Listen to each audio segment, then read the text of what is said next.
this video, I will teach you how to operate Lusha for lead generation. Lusha is a powerful tool that helps you find accurate business contacts and emails to grow your sales or networking efforts efficiently. So the very first thing you need to do is to go to the website lusha.com right here. But if you don't have an account yet, you can just click on sign up to create one. You can start with the free plan to test it out.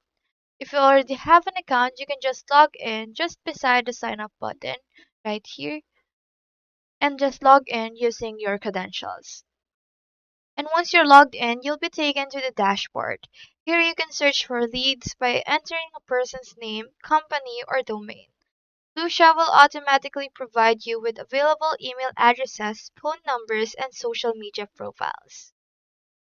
For better organization, you can export leads to a spreadsheet.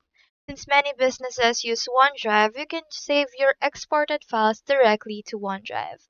This allows you to manage your leads effectively and efficiently, share them with your teams, and avoid cluttering your local storage.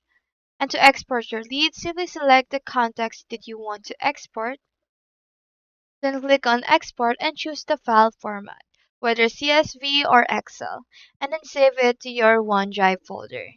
Now you have a backup of all your lead data that can be accessed from anywhere. Lusha also offers browser extensions for Chrome and Edge. When installed, you can find leads directly from LinkedIn or other websites without going back to the dashboard. You just have to click on Lusha icon when viewing a profile to instantly fetch contact details. The good thing about this is that it is quick access to verified leads, easy integration with OneDrive, and browser extension for LinkedIn. However, the weaknesses of this is that it has pre-planned limits that numbers of contacts per month, and some information may not be available for smaller companies. So always double check exported leads for accuracy before sending outreach emails to maintain credibility. So that's all there is today. Hope we helped.